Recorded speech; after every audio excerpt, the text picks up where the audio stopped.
I would like to preface this podcast by stating that when researching and discussing early human history, and this is tens of thousands and hundreds of thousands of years ago that we're talking about, we are limited by what I can summate as three things. Number one, the amount of fossil and geological evidence that we have at our disposal. Number two, the accuracy of the tools and processes we use to date these things. And number three, our perception of that data and how we turn that into a narrative. I've researched for many hours on the topics in this podcast and have continually found conflicting dates, conflicting estimations, narratives. So I've done my best to check sources, consolidate the information and find a balanced truth given our current knowledge of the situation. And because we're talking about tens of thousands and hundreds of thousands of years ago, please be aware that just about every fact in this episode is subject to change in the future. So, that being said, let's get into it.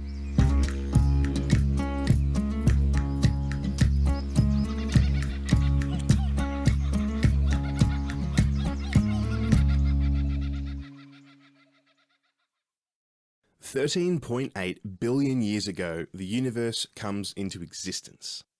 4.5 billion years ago, the Earth comes into existence. 3.8 billion years ago, the Earth cools down, the oceans form, and we see our first life of single-celled organisms. 470 million years ago, first land plants.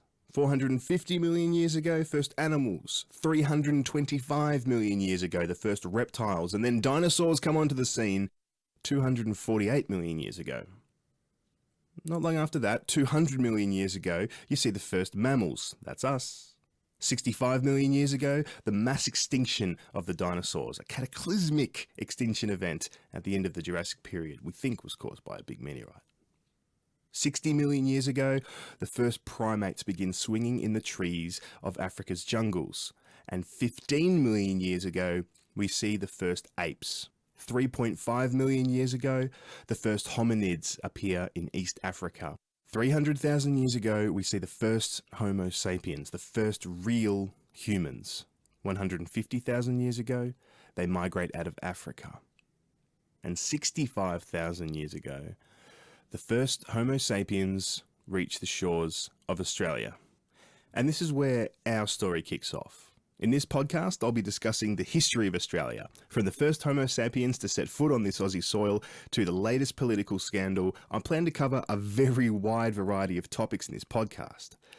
It's the first season, and I'll be going over a broad overview in chronological order of the history of this great country.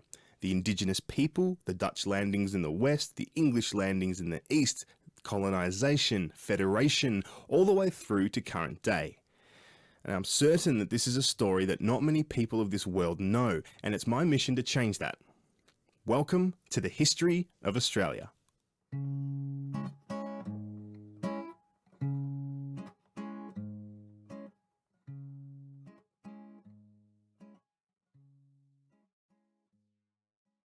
About 700 kilometres or 435 miles northwest of Darwin, which is the capital city of Australia's Northern Territory, is the island nation called Timor. It's the southernmost island in the Southeast Asian region, and it's where 65,000 years ago, Homo sapiens, whose ancestors had walked across all the way from Africa, built primitive rafts or boats, and they began floating out to sea on the longest ocean voyage ever made by a human at that time. Now, I'm taking a little bit of liberty here calling it a voyage. Hard evidence from the time period is extremely minimal, so we don't know why these people decided to float out to an infinite deadly blue expanse. But we just know that they did. They had to have. Southeast Asia is an archipelago, which means a bunch of islands. And 65,000 years ago, it was a glacial period in the Earth's climate cycle. This means that most of the Earth's water is held up in glaciers and ice shelves in the northern and southern poles of the planet, which means that the sea levels are lower, so the islands of Southeast Asia were even closer together than they are today.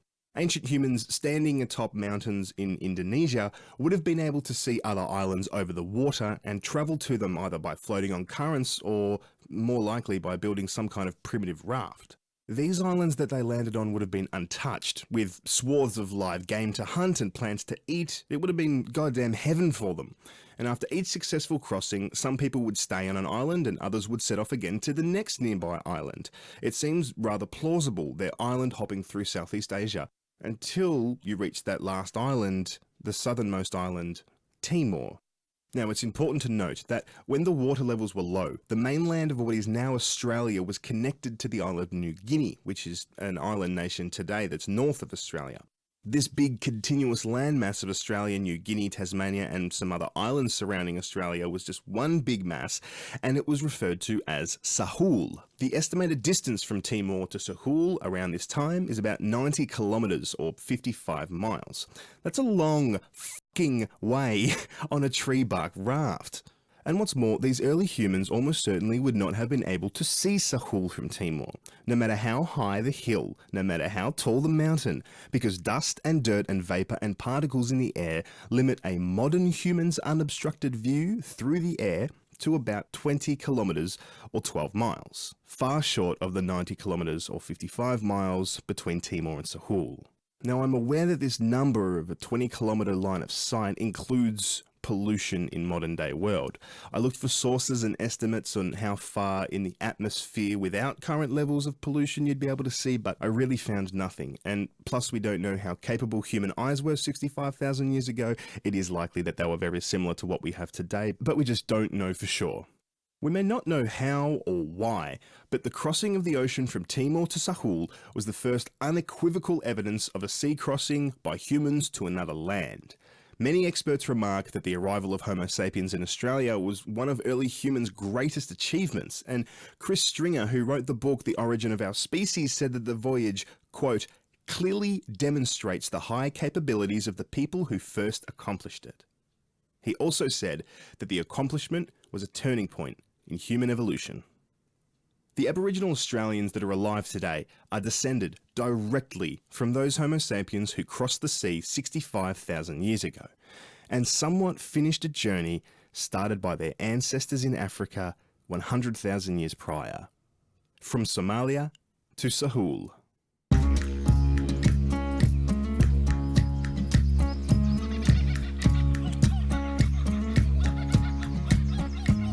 History of Australia is a Burke Media podcast. Dialogue and music was written, performed, recorded and mixed by Chris Burke in the world's most livable city, Melbourne, Australia.